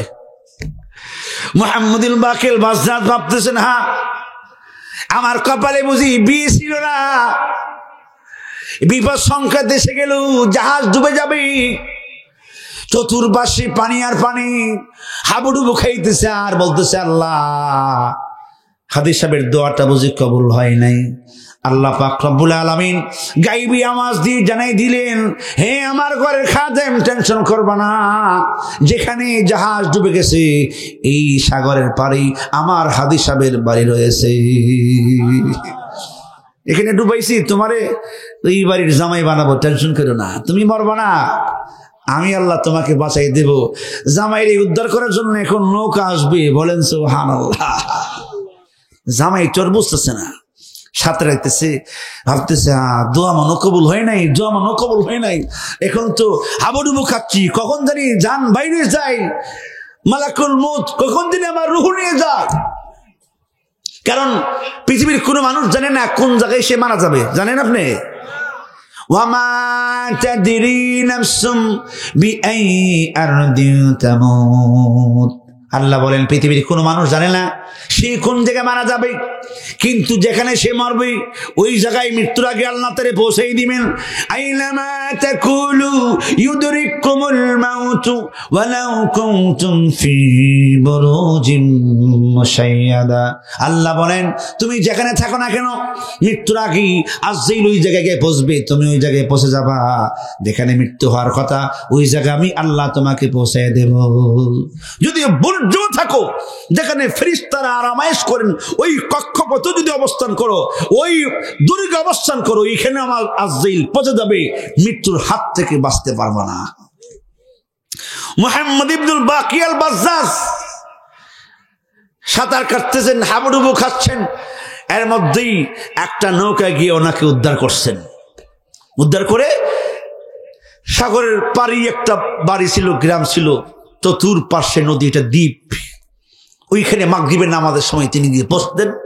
খুব সুন্দর মানুষ তো, জিজ্ঞাসা করেছে ভাই আপনার বাড়ি কোথায়? তিনি বলেন আমার বাড়ি মক্কা শরীফে, আমি খানে কাবার একজন খাদেম, আমার নাম মুহাম্মদ ইবনুল বাকি আল বাজ্জাজ। সমস্ত মুসল্লিরা কোলাকুলি শুরু করছে, আল্লাহর ঘরের খাদেম, এত সুন্দর স্মার্ট চেহারা দিছে মাগরিবের নামাজ পড়ানোর জন্য, কেরাত এত সুন্দর লাগছে। এরা নামাজের পরে সবাই বসছে, হযরত আপনি জাহাজের যাত্রী ছিলেন? হ্যাঁ আমার 3 মাসের সফর, 1 মাস চলে গেছে, আর 2 মাস আপনি আমাদের এখানে থাকবেন, আমাদের বাচ্চাগুলিকে কোরআন পড়াবেন, আপনার কাছ থেকে সহি শুদ্ধভাবে আমাদের বাচ্চাগুলি কোরআন শিখবে, যদি অনুমতি দেন আমরা আপনার মেহমানদারির ব্যবস্থা করব। আল্লাহ বলেন এই আমার ঘরের খাদেম রাজি হয়ে যাও, বিয়াটা এখানেই হবে। আমার ভাইয়েরা মাগরিবের নামাজ পড়ালেন, মুসল্লিরা যা সিদ্ধান্ত দিলেন তিনি মেনে নিলেন। ভাবলেন জাহাজ ডুবে গেছে, মাল সামানা সব হারিয়ে ফেললাম, বাকি 2 মাস এখানে কাটে আবার মক্কাতে চলে যাব। মসজিদের মুতাওয়াল্লি সাহেবের সাথে খুব গভীর সম্পর্ক। 1 সপ্তাহ যাওয়ার পরই মুতাওয়াল্লি সাহেব জিজ্ঞাসা করেন হুজুর বিয়ে করছেন নি? বাইরে দেশে বিয়ে করছেন নি? না বিয়ে তো হয় নাই, ইনশাল্লাহ করব। বয়স 28 বছর। কত বছর? পরিপূর্ণ বিয়ের বয়স। এখন বলতেছে হুজুর যদি অনুমতি দেন, আমাদের এলাকায় একটা মেয়ে আছে খুবই সুন্দরী, এই মেয়েটাকে সাবালিকা হওয়ার পরে এই এলাকার কোনো পুরুষ দেখে নাই, মেয়েটা সবসময় পর্দায় থাকে, এই মেয়েটার মাও নেই বাবাও নেই, সে একা একা আছেন, তার বাবা 20 বার হজ করছে। কয়বার? এই কথা বলার পরে ওনার চিন্তা হয়েছে, আরে 20 বার হজ করছে? হ্যাঁ, তিনি একজন হাদিস সাহেব ছিলেন, 20 বার হজ করছেন। আজকে 3 বছর হয়েছে তিনি মারা গেছেন। কয় বছর? ওই দোয়া করে এসেই মারা গেছে। তো বলতেছে এই মেয়েটার রতন আর এই এলাকায় কোনো মেয়ে নেই, এত দিনদার মেয়েটা, কোনোদিন কোনো বেগানা পুরুষের সাথে সে কথা বলে নাই, কোনো বেগানা পুরুষ তাকে দেখে নাই, সে তার এই বাবার বাড়িটা ছাড়া কোথাও যায় নাই, কোনোদিন মার্কেটেও যায় নাই। এত ভালো একটা মেয়ে। যদি হুজুর আপনি অনুমতি দেন, আমি মুতল্লি হিসাবে আপনার পক্ষ থেকে প্রস্তাব দেব। আমি আশা করব যদি প্রস্তাব দিই, অবশ্যই মেয়েটা যেহেতু দিনদার, মেয়েটা আল্লাহর ওলি, অবশ্যই সে রাজি হবে আপনার খেদমত করতে। তিনি বললেন ঠিক আছে, আমি রাজি আছি। বিয়ের প্রস্তাব মেয়ের কাছে পৌঁছাই দিলেন। মেয়ে বলছেন, আপনি যে প্রস্তাব নিয়ে আসছেন, আমার আব্বাজান রাত্রে তাহাজ্জুদ পড়ে দোয়া করতো মক্কাতুল মুকাররমার একজন নওজোয়ান যুবকের জন্য। তার নাম ধরে ধরে আমার আব্বা বলতো, আল্লাহ খানে কাবার খাদেম মুহাম্মদ ইবনুল বাকিয়াল বাজ্জাজ কে আমার মেয়ের জামাতা বানিয়ে দিয়েন। তাইলে আমার আব্বার দোয়াটা মনে কবুল হয় নাই। মুতল্লি সাহেব তার হুজুরের নাম জানে না, বলতেছে মা উনিও মক্কা শরীফের খানে কাবার খাদেম। আমার মনে হয়, আমি তো নাম জিজ্ঞাসা করি নাই, হইতে পারে তোমার আব্বার যার জন্য দোয়া করছে এই লোককে আল্লাহ পৌঁছাই দিছে। নিয়ে বলেন, মুতল্লি সাহেব যেহেতু আপনি প্রস্তাব দিলেন আর আপনার কাছে পছন্দ হয়েছে, আমি আপনার প্রস্তাবে রাজি আছি। বলেন সুবহানাল্লাহ। ছেলে কিন্তু মেয়ে দেখে নেই, মেয়েও কি দেখে নাই, ছেলে দেখে নাই। না দেখার মধ্যেও আল্লাহ একটা রহমত দিছেন, নিয়ামত দিছেন। কিন্তু একজনের চাইতে আরেকজন সুন্দর। মসজিদে বিয়ে হয়েছে, এটা হলো সুন্নত তরিকার বিয়ে, কোনো গেট নেই, কিচ্ছু নাই, মসজিদে বিয়ে হয়ে গেছে। ঈশার নামাজের পরে মুহাম্মদ ইবনুল বাকিয়াল বাজ্জাজ তিনি গেলেন বাসর ঘরে। আমার ভাইয়েরা, বাসর ঘরে ঢুকে স্ত্রীর চেহারার দিকে যদি একবার তাকায়, গলার মধ্যে মণিমুক্তা খচিত যেটা মালা আছে ওই দিকে তাকায় 10 বার। কয়বার? ওই মালা কোন মালা? উনি যে পাইছিল, দেখি এই মতির মালাটা তো আমি পাইছিলাম মক্কাতে, হ্যাঁ এই মালাটাই তো এটা মেয়ের গলায় দেখা যায়। কিন্তু উনি স্ত্রীর চেহারার দিকে তাকাইলে একবার, এই মতির মালার দিকে তাকাই কয়বার? 10 বার। এখনো কিন্তু পরিচয় হয়েছে না যে এটা কি হাদিস সাহেবের মেয়ে নাকি। তিনি মতির মালা দেখি খালি বারবার তাকায়, মনের মধ্যে খালি সন্দেহ হচ্ছে। আল্লাহ তো হাদিস সাহেবের দোয়া কবুল করছে, তাইলে বোঝা যায়। এই মালাটি তো আমি পাইছিলাম, পাইয়া বলছিলাম যে আমি আপনার কাছ থেকে পুরস্কার নেব না, প্রতিদান নেব না। আল্লাহ যদি আমাকে পুরস্কার, আল্লাহই আমাকে পুরস্কার দিবেন। আল্লাহ কেমন পুরস্কার দিল? শুধু তো মালা না, মালা যার গলায় শোভা পায় তাকে আল্লাহ তার স্ত্রী বানিয়ে দিছে। এখন আমার ভাইয়েরা, মেয়েটা বলে, স্বামী আমার চেহারার দিকে একবার তাকালে আমার গলার মালার দিকে আপনি তাকান 10 বার। স্বামীর কারণটা কি বুঝতে পারলাম না। মুহাম্মদ ইবনুল বাকিয়াল বাজ্জাজ বলেন, স্ত্রী শোনো, তোমার গলার মধ্যে যে একটা মালা দেখা যায়, এমন একটা মালা আমি মক্কাতুল মুকাররমায় পেয়েছিলাম। একজন হাজী সাহেব এই মতির মালার মালিক ছিলেন। শুধু তাই নয়, 10,000 দিরহামও তার এই থলের মধ্যে ছিল। তিনি আমাকে 200 টাকা পুরস্কার দিতে চাইছিলেন, আমি পুরস্কার গ্রহণ করি নাই। আমি বলছিলাম আমি আল্লাহর কাছে এর বিনিময় গ্রহণ করবো, আল্লাহ আমাকে তার প্রতিদান দিবেন। হাজী সাহেব আমি 200 দিরহাম আপনার থেকে নেব না। তখন হাজী সাহেব আমার জন্য 3টা দোয়া করছিলেন। 3 নম্বর দোয়া ছিল, হাজী সাহেব দোয়া করছিলেন, আল্লাহ আমার একটা মেয়ে আছে, ওই মেয়েটাকে, ওই মেয়েটার জামাতাই নওজোয়ান যুবকটাকে বানিয়ে দিয়েছিলেন। আমি বলছিলাম হাজী সাহেব ঠিকানা দেন, বাড়ি কোথায় বলেন, আমি আপনার মেয়ে দেখি, যদি পছন্দই বিয়ে করে ফেলবো। হাজী সাহেব বলে, না না বাবা, ঠিকানা দেব না, যদি দোয়া কবুল হয়ে যায় আমার দোয়ায় আপনাকে নিয়ে আমার বাড়িতে পৌঁছাইয়া দিবে। মেয়েটা 2টা চোখের পানি ছেড়ে দিয়ে বলে, স্বামী আমার বাবাকে দেখলাম হস্তিকে আসার পরে তাহাজ্জুদ পরে পরে কাঁদতো আর ওই খানে কাবার খাদেমের জন্য দোয়া করতো। এবার বলে, হ্যাঁ স্ত্রী আমার নামই মুহাম্মদ ইবনুল বাকিয়াল বাজ্জাজ, আমি হইলাম সেই গুনাহগার। স্ত্রী এবার স্বামীর গলায় জড়িয়ে এমন কাঁদতে শুরু করলেন, আল্লাহ তাআলা আমার আব্বার দোয়াটা কবুল করেছে। এই শুনলাম আমার ভাইনা, আমি আপনি যদি দোয়া করি রাত্রের গভীরে, হালাল কি হালাল বস্তু পরিধান করে অবশ্যই আল্লাহ দোয়া কবুল করবেন। আল্লাহ বলেন ওয়া ক্বালা রাব্বুকুম উদউনি আস্তাজিব লাকুম, হে আমার বান্দারা দোয়া করো, আমি আল্লাহ অবশ্যই তোমাদের দোয়া কবুল করে নেব। ইন্নাল্লাযীনা ইস্তাকবিরুনা আন ইবাদাতি সায়াদখুলুনা জাহান্নামা দাখিরিন, নিশ্চয়ই জানা দোয়া থেকে অহংকার করে দূরে সরে যাবে। আল্লাহ পাক রব্বুল আলামিন বলেন আমি তাকে অপমান করে বেইজ্জতি করে তারা জাহান্নামে দেব। এই জন্য আমার ভাইরা রব্বে কারীমের কাছে আপনি দোয়া করব, নিজের জীবনের গুনাহ থেকে আল্লাহর কাছে মাপ চাবো, সামনের জীবনে গুনাহ থেকে বাঁচার জন্য আল্লাহর কাছে তৌফিক চাবো। আল্লাহ পাক রব্বুল আলামিন আমাকে আপনাকে গুনাহ থেকে বাঁচিয়ে দিবেন। এই যে এতক্ষণ ওয়াজ শুনলেন, যদি আমল করেন, এই 2 দিনে যা শুনছেন, আমল করলে কি লাভ, না করলে কি ক্ষতি, এই ব্যাপারে ছোট্ট একটা ঘটনা মসজিদ শরীফের বলি, আমি দোয়া করে দেব। রাজি আছেন? রাজি আছেন আপনারা? কি ব্যাপারে? ওয়াজ শুনলে আমল করলে কি লাভ, আমল না করলে কি ক্ষতি, এই সম্পর্কে ছোট্ট একটা ঘটনা। আল্লামা জালালউদ্দিন রুমি রাহমাতুল্লাহি আলাইহি মসজিদ শরীফের মধ্যে উল্লেখ করেন 10 জন নওজোয়ান যুবক। কয়জন? 10 জন নওজোয়ান যুবক সিদ্ধান্ত গ্রহণ করল, আমরা পাহাড়ি সফরে যাব, পাহাড়ি ভ্রমণে যাব, পাহাড় দেখতে যাব। কারণ পাহাড় হলো জমিনের মধ্যে আল্লাহর আশ্চর্য একটি কুদরতি জিনিস।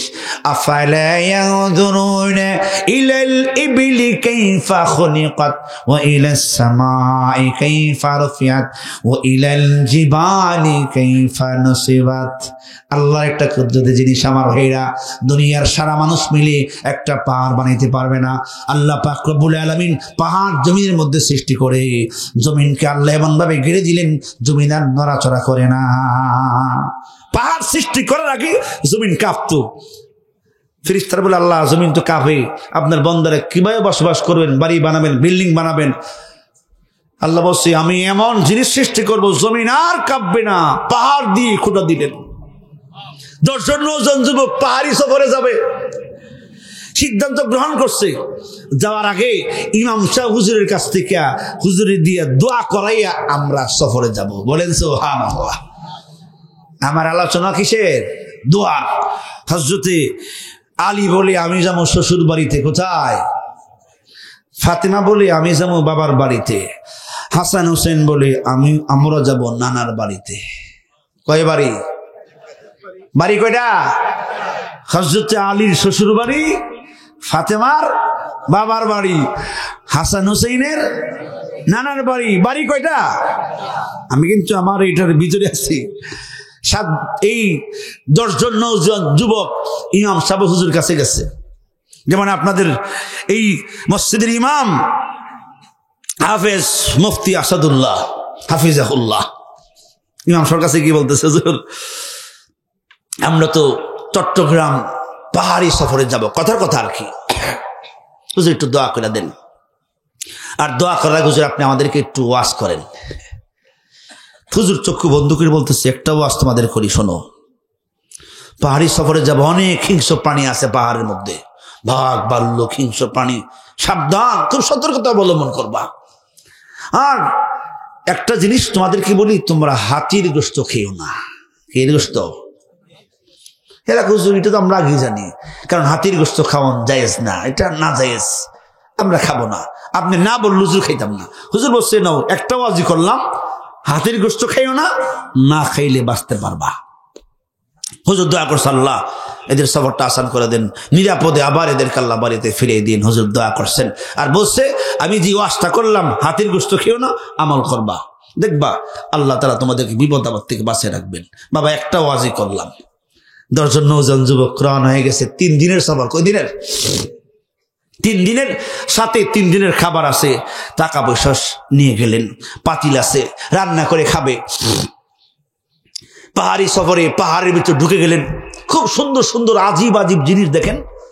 আল্লামা জালালউদ্দিন রুমি রাহমাতুল্লাহি আলাইহি বলেন 3 দিন সফর শেষ, এমন পাহাড়ি গুহার ভিতর ঢুকে গেলেন, গিরিপথে ঢুকে গেলেন, বাইরে হওয়ার রাস্তা পায় না।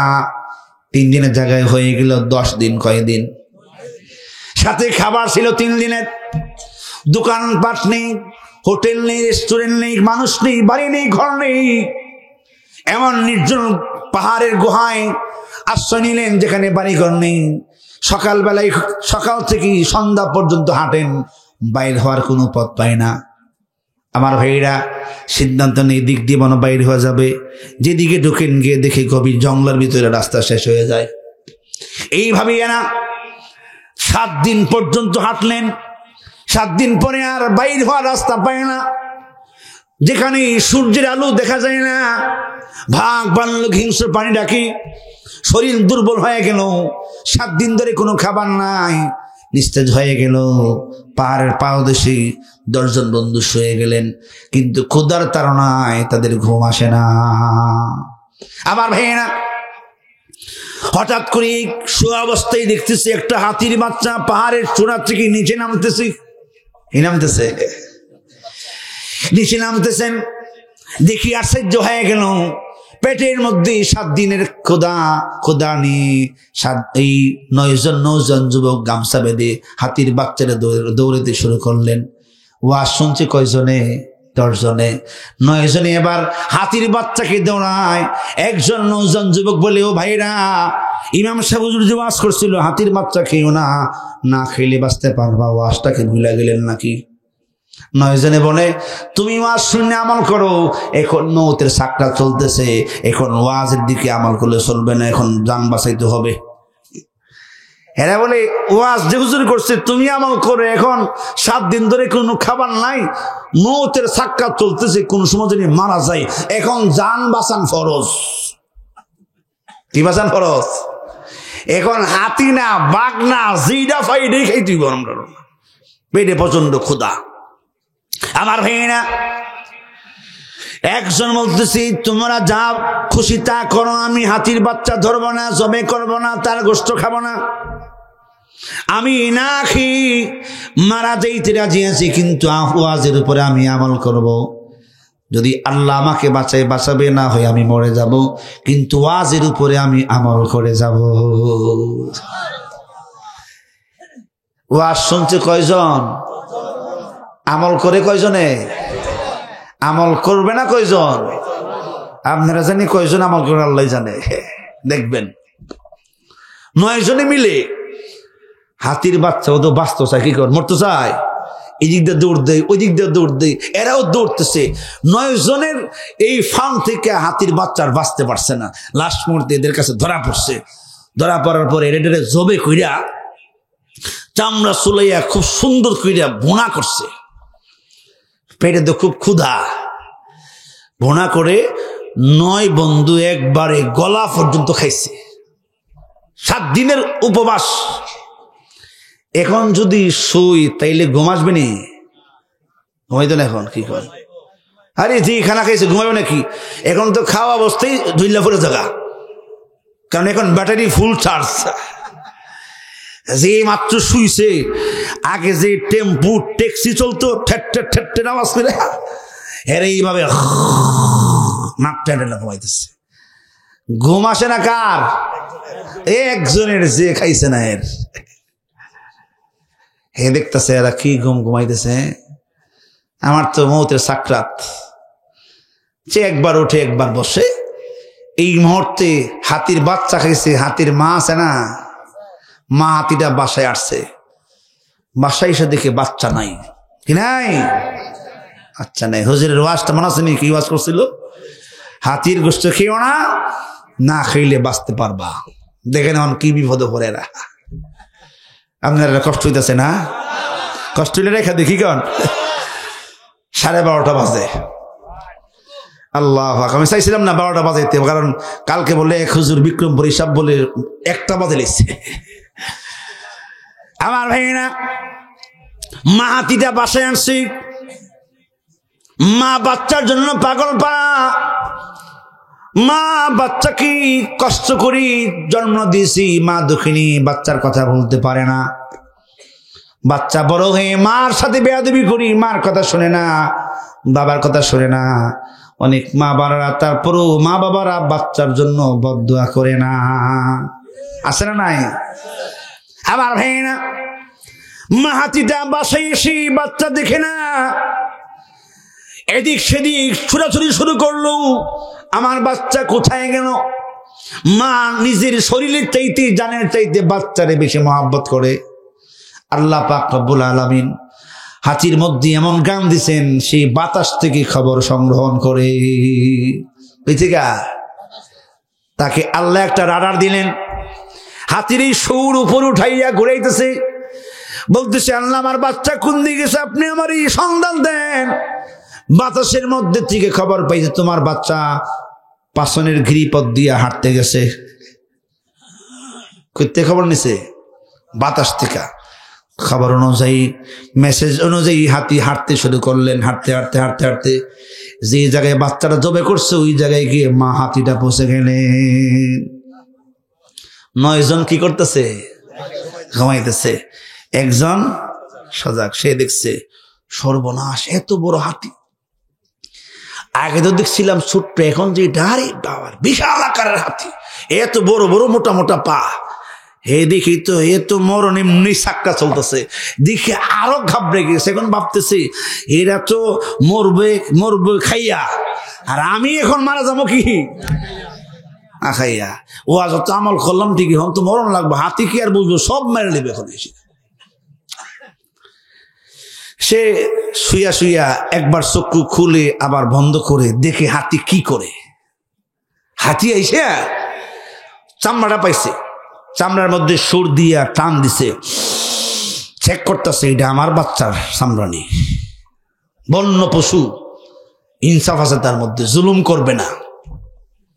আমার ভাইরা, আমি আপনি যদি এইভাবে রবের বিধান মানি, নবীর তরিকা মতো চলি, বিপদ আপদ মুসিবত থেকে আল্লাহ আমাকে আপনাকে উদ্ধার করবেন। বলেন সুবহানাল্লাহ। কিন্তু আল্লাহর কাছে সাহায্য চাইতে হবে, রবের কাছে। আল্লাহকে রব বলে স্বীকার করতে হবে। দেখুন, হে দোয়া করতেছে, আল্লাহ আমি তো হুজুরের ওয়াজ শুনে আমল করছি, খাইলাম না তো, এরা তো খাইছে। হুজুর কইছে না খাইলে বাঁচতে পারবা। আল্লাহ আমি আমল করছি, আপনার খুশি। বেটা দোয়া করতেছে আল্লাহর কাছে। মা হাতিটা চামড়া চেক করে দেখছে এটা তার বাচ্চার চামড়া। এমনি মা চিল্লাতে শুরু করছে, আমার বাচ্চাটা মেরে ফেললো। বলছে, আল্লাহ আমার বাচ্চাকে যে মারছে, আমার বাচ্চার গোশত যারা খাইছে, আমি এদেরকে মেরে ফেলবো। সিন্নাতি কি গো, প্রতিশোধ নেব, হত্যার বদলা হত্যা। আল্লাহকে যাও চেক করে গিয়ে কেটা খাইছে। এটা নিচে আইসা এসেরা দেখছে 9 জন শুয়ে রয়েছে হাসপাতাল। আইসা পেটের মধ্যে সুর লাগাইয়া টানতেছে। ঠিক গোষ্ঠ পেটে আসেনি? যে হাতি বাতাস থেকে খবর নেই, এখন খবর পাইতো না, যেই মাত্র টান দিছে খবর পাইছে এর পেটের মধ্যে তোমার বাচ্চার গোশত আছে। এমনি পেটটার মধ্যে একটা পাড়া মারছে। আছে আর আছে, পেটের মাঝখানে একটা পাড়া দিছে, পট্টুস করে নারী বুড়ি সব বেরিয়ে মারা গেছে। হেঁটে দেখতেছে সর্বনাশ, যে অবস্থা, অভিযান শুরু হয়ে গেছে। 2 নম্বরটার কাছে গেছে, গিয়া পেটের মধ্যে সুর লাগাইয়া টান দিছে, টান দিয়া এরও একটা পাড়া দিছে।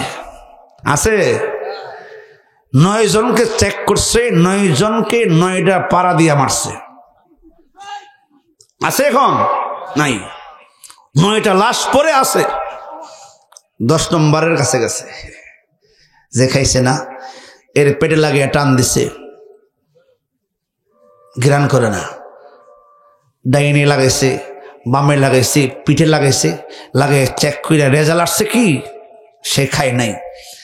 এরে পেঁচ দিয়ে ধরছে, সুর দিয়ে কি করছে, পেঁচ দিয়ে ধরছে। হে ভাবতেছারি হেরেরা তো মারছে ফাড়া দিয়া, আমারে মনে মারবো আসার দিয়া। কৌশল পরিবর্তন করে ফেলছে, উপর উঠাইয়া খালি ঘুরাইতেছে, ভাবতেছে আমারে মারবো আসার দিয়া। আর কি উপর দিয়ে ফাড়ালি তো শেষ। এমনি 7 দিন ধরে কোনো খানা নাই। দেখুন আমার কিছুক্ষণ ঘুরাইয়া তাকে হাতির পিঠের মধ্যে বসাই দিলেন রাজার মতন। এবার সে ভাবতেছে, হা 9 জন সাথীরে মেরে ফেললো পাহাড়ের পাদদেশে। আমাকে মনে হত্যা করবে হাতির বাসায় নিয়া, আমারে মনে বাসায় নিয়ে হত্যা করবে আর কি। আল্লাহ বলে না না, তোমার হত্যা করবে না, তোমারে তোমার বাড়িতে নিয়ে পৌঁছাবে। বলেন সুবহানাল্লাহ। রওনা হয়ে গেছে। বন্য হাতি রাস্তা চিনে, হাঁটতে হাঁটতে হাঁটতে হাঁটতে পাহাড়ের চিপা দিয়ে গুলি দিয়ে হাঁটতে হাঁটতে একবারে বিশ্ব রোডের পাশে গিয়ে দাঁড়িয়েছে। শত শত মানুষ এই হাতির দিকে জমা হয়ে গেছে। মানুষ মনে করছে হাতির পিঠে যে বসা এটা মনে হাতির গরু, এখান গরু। এবারে বিপদে পড়ে গেছে। মনে করছে এই বাচ্চাটা তো অনেক সাহস, এত বড় হাতি শিকার করে নিয়েছে। কিছুক্ষণ এইভাবে হাতি দাঁড়িয়ে রয়েছে রাস্তার পাশে।